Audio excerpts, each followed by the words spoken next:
Sasakantiyo, Bahujan Khalsa Raj. Dear brothers and sisters, I stand before you today with a heart full of love and also full of concern for our people, for our country, and for our future of justice. You might be aware that the land of wisdom is India that lost its path. Once upon a time, India was not just rich in gold and trade. It was rich in knowledge and humanity. We had a great university like Takshila and Nalanda, where the students from across Asia come to learn. We were known as a land of wisdom. Actually, India is like a mini world where many cultures and faith could live together. But something happened over time. An idea entered our land. An idea more powerful than any sword, any cannon, any rocket. You might be aware that what idea entered into our country. Still now we people are discussing about that Mughals entered and looted our country, and Christianity, Britishers came and they suppressed us. But still now we people fail to discuss about before the Mughals and Christians entered into India, the 2500 years before, after Buddha, the idea that entered into our country, that idea is called as a Manu idea, Manusmriti. Unlike a cannon ball, this weapon is not made of iron. It is made of words and belief. It is an idea written in the Manusmriti that some people were born high, some born low, some fit to rule, and some other born to serve. You may be aware about that. A person who born in the mouth, those person only can eligible and right to get education. A person who born at the shoulder, he has a right to rule India. And a person who born at the thigh, that person only can eligible to do the business.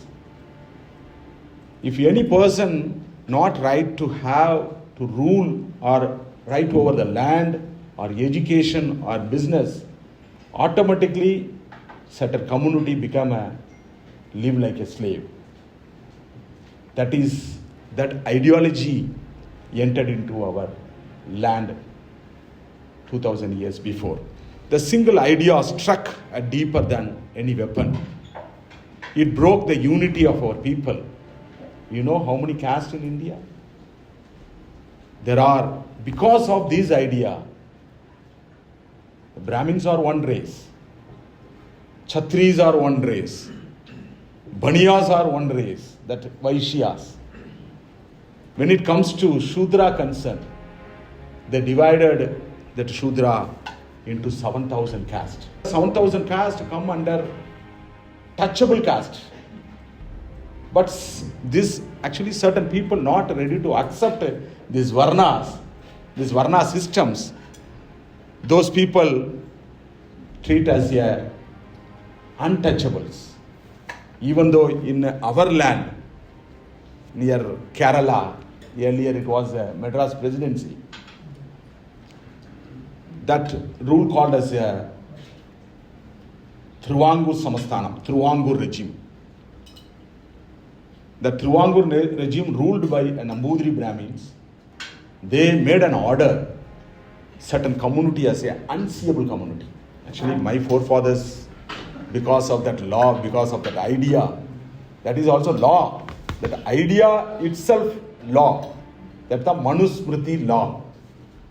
We people are thinking, you people are thinking that only Constitution is ruling, Constitution of India is ruling. No. Actually, nobody can see that Manusmriti. But we people are seeing the Indian Constitution. But invisible law is ruling India. That is called as a Hindutva or otherwise Brahmanism. So because of this law, last 2000 years, the majority people of this country, more than 95%, 85% are Shudras. Rest of the 10% also comes under the Shudras according to the eyes of the Manusmriti law. So that idea we have to think more about, because idea only shape the person. Idea only shape the community. So our Gurus and Bhagats had one idea, one philosophy. We call as a Sikhi is a philosophy. It is not a religion. It is a philosophy. Because of that philosophy, we shaped ourselves as an individual, as a community, in the name of Sangat, in the name of Pangat. There is no Sangat and Pangat except Sikhi. We people are really, I have no words to tell. We are the only people in the world, very beautiful people. In the means of, not only by looking, in the means of philosophical angle also, ideological angle also. No other people are having such idea in this world. So that's what Sikhi, we used to say that Sikhi is a philosophy for the universal, not only for India, but India is like a mini world now. So that's what our Guru Nanak Ji traveled, our Tegh Bahadur Ji traveled throughout the country and understand about the different culture, different people. So after Guru Nanak Ji traveled, after that only he started to tell the importance of humanity. Here, 2000 years of slow destruction. For over 2000 years, this ideology has been like a slow poison. It enslaved women, telling them their worth depends on the obedience and the caste.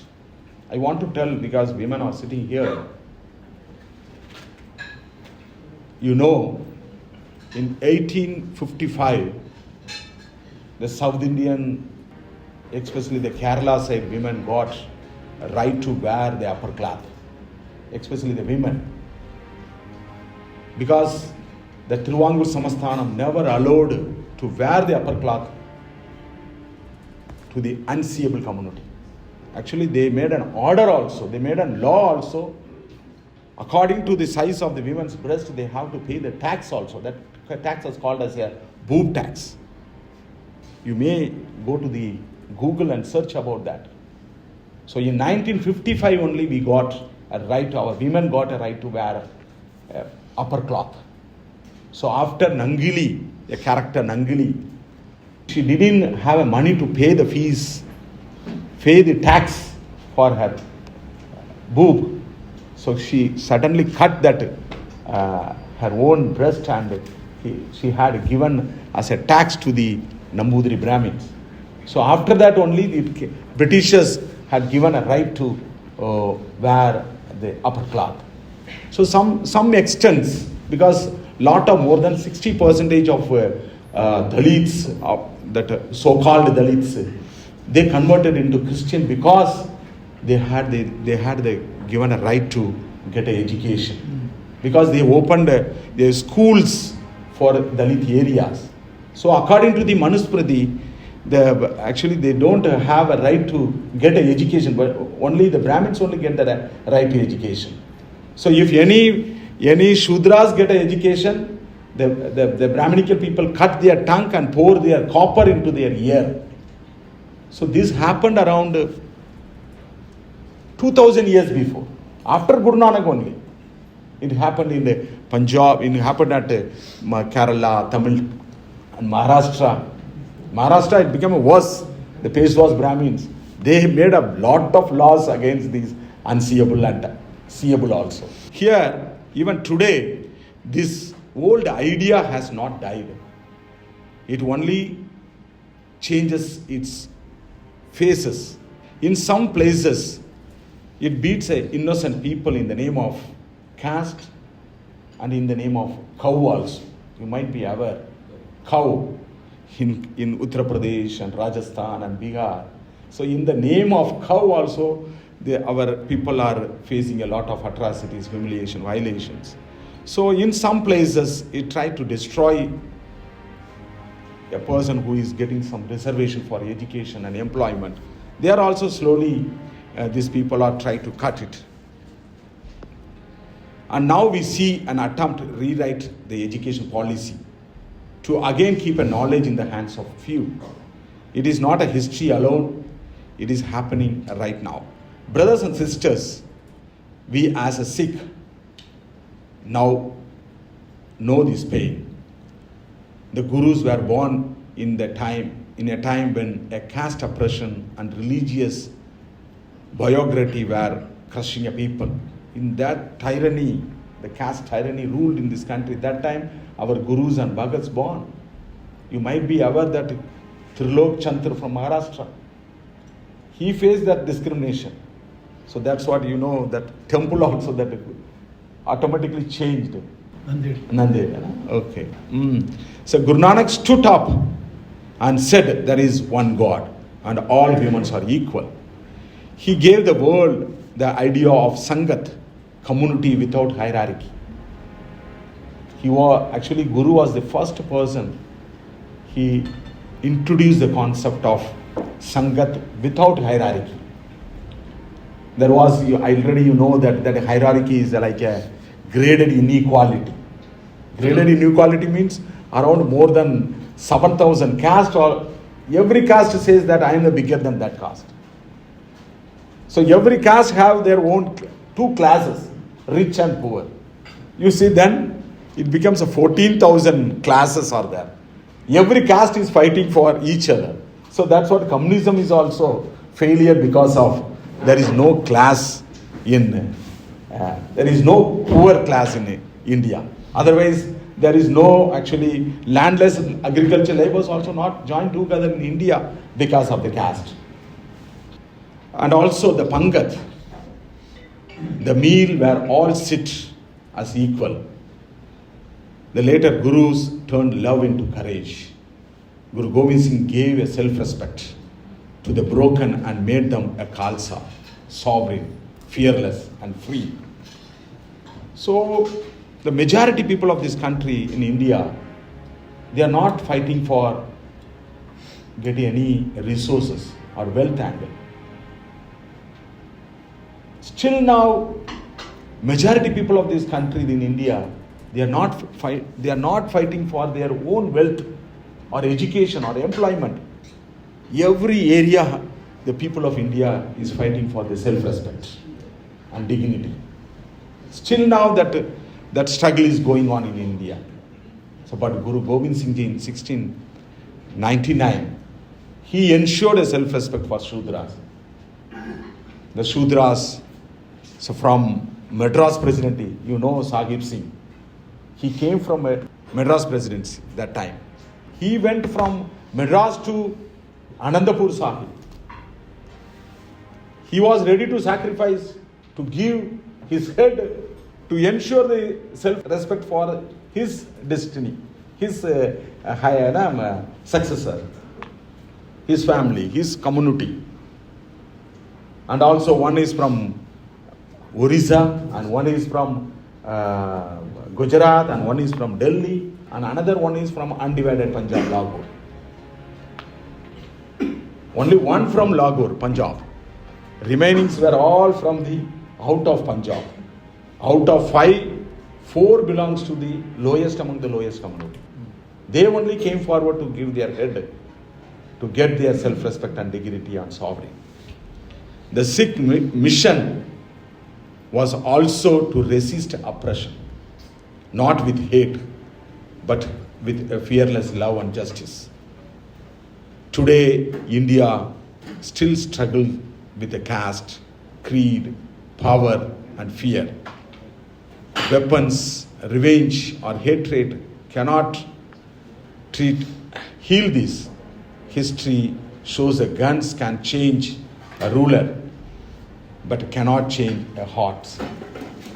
What can change a heart is transformative love and fearless equality.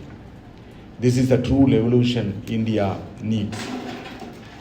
The Sikh vision of Sangat and Pangat is not only for Sikhs, it is a model for the world. It shows how to reclaim a dignity without creating a new oppression.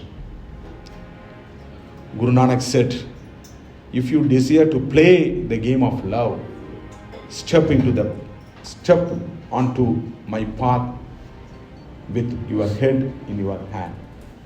So you might be aware, Guru's politics was the game of love. But Manusmriti's politics is game of hatred, game to divide the people into different castes. But Guru Nanak Ji given a politics to play the game of love. So that now the war is between two games only. One is a game of love and another one is a game of hatred. 2000 years before, around 100 years before, they wanted to play the game of hatred. That's what they started the movement RSS. They made one Sangat. They took the word Sangat from us and they started RSS. Sangat. They are going to celebrate 100th year. Before 100 years before, that movement, the political movement, it is not a social movement. It is not a religious movement. There is no concept of religious, spiritual, religious in that movement, RSS movement. RSS movement means purely a political movement, a social movement. Social movement for whom? For them, not for the Shudras, not for the Chatri, not for the Vaisyas. It is a movement to save. That movement is for the Brahmins of the Brahmins.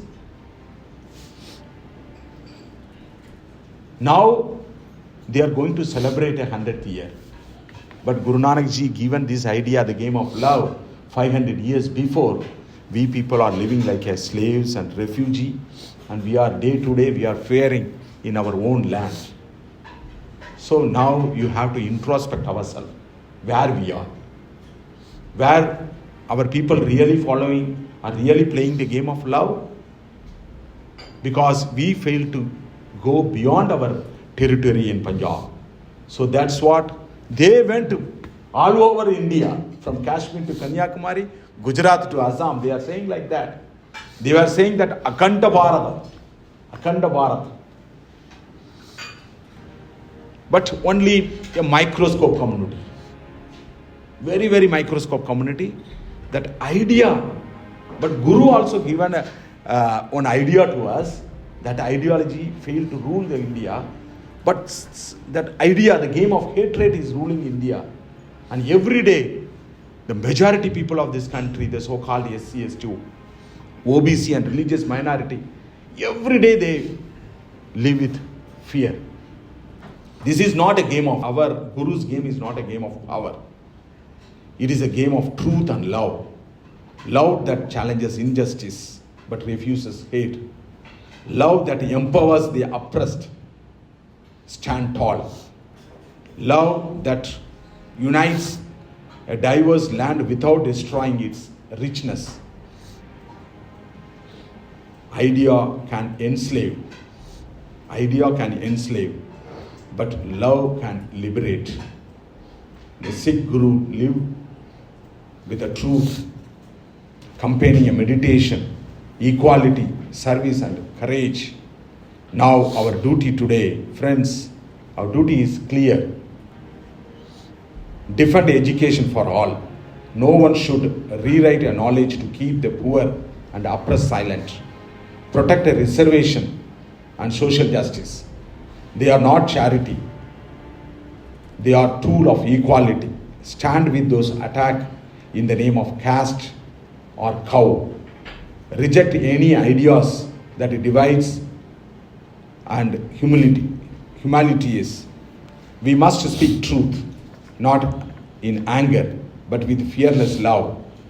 We must unite a people beyond a caste and religion, because A divided India is an enslaved India.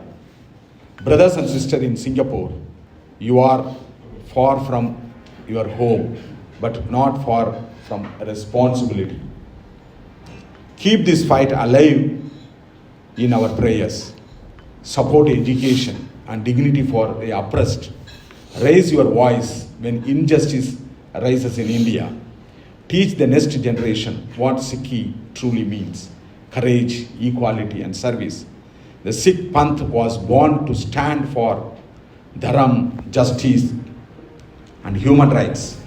Let us not be silent when the old Manu missile is fired again. So we are going to celebrate on the 50th anniversary of Tegh Bahadur Ji, a supreme sacrifice. Let us dream of an India where no child is told they are low by birth. No woman is enslaved by customs. Sangat and Pagat becoming a living realities, equality in spirit, in work and in food. Let us pledge to build a Begampura Khalsa Raj spirit, a society free from fear, free from human rights violation, free from a caste slavery. Brothers and sisters, India once taught a wisdom to the world. We can do it again, but only if we break the chain of the Manu missiles and head our division. If we walk the game of love, no power can enslave us again. We will rise not with hate, but with courage, service, and compassion. Let us take this message to our home, our Sangat, our heart. Let us build an India. It is a free, fearless, and filled with dignity. So, in this idea, in this game of love, we are carry forward the message of Gurus and Bhagats to the non-Sikhs. Because the non-Sikhs are the worst sufferer in India. We live with a sovereign. We live with the dignity. We live with self-respect. But India's non-Sikhs are suffering in the name of the caste. So it is a call for you that you think about the India. The beautiful India is like a very, very beautiful country. All the resources are there. If you want to see a Switzerland, we can easily see the Switzerland in Kashmir. Such a beautiful country. Because of that idea, the people are, day to day, they are suffering worse than animals. So it is our responsibility. Only Sikhs' responsibility. Because rest of the peoples are not having any philosophy except us. Because rest of the philosophies are not suitable to the India's land except Guru's philosophy. So that's what last 3-4 years after Kishan Mocha in 2022 onwards, I started to carry forward the Guru's message to the non-Sikhs, especially for the lowest among the lowest people. Because Guru Nanak Ji was seeking the company of the lowest among the lowest among the low. He was seeking the company of the lowest among the low. So that's what my target is, to reach the lowest among the lowest of this country, to bring back, to live with the self-respect and dignity. So Guru's path is the only path. So that's what I established one school of Miri Piri. It is a purely school of thought. We are bringing the people from the lowest among the lowest people to talk about, to discuss about our politics, our cultural. We are discussing it. Every month around 40 youths are coming from the different parts of the country and getting the education from our school of Miri Piri. So we are, that cadres, or we are calling as ambassadors. They are taking that Guru's message, and nowadays a lot of, actually every day the people are coming to this path, because we failed to carry this Guru's message to the non-Sikhs. Even myself also, I didn't get a Guru's message from a Sikh. I got a message, Guru's philosophy, from Rajni Shosho. Through his discourses only, I got the message about Jaji Sahib and Guru Nanak, Guru Tegh Bahadur, Guru Ravidas, Guru Kabir. So I got a message from him only. Because now we fail to talk about to carry forward this message to the non-Sikhs. Even the next neighbor's house also, they don't know about what philosophy you are adopting. We are not ready to discuss about our neighbor's home also. So it is a time, because our roots, you see, actually you live with a very beautiful house or car or whatever resources you have. But Guru's land is suffering in India. Where the Guru is born, Tegh Bahadurji's land, Guru Gobind Singh's land, Guru Nanakji's land is suffering. Whoever living in that land, they are our worst sufferer in whole world. So it is your responsibility to lift those people, because Sikhi means to lift the downtrodden, to ensure their dignity and welfare. So without any resources, just and carry forward the message. Just a message is more than enough. We no need to have any money. Just and carry forward the message to wherever I am going. I am taking some books and hand over that books to the people. That Captivating the Simple-Hearted book, written by Bhajan Singh. Beautifully he drafted about why Guru is born in this country, in this land. He wanted to liberate the lowest among the lowest people to live with dignity and self-respect. Because of this idea, our majority people of this Indian land are worst sufferer. Because of one idea. So Guru's ideology only replace. We cannot kill the ideology, but we can replace that ideology. Because ideology means ideology. That's all. But we have to easily replace that ideology. How we can replace ideology? We have to carry forward the message to this ideology to the common masses. So that's what we made one movie, Shudra to Khalsa. That movie beautifully defined about the difference between Brahminism and Sikhi philosophy. Nowadays that movie is reaching to the illiterate people of this country. So small work we are doing, but the result is, the impact is coming from the grassroots. It's very high level. With limited resources, the output is very big.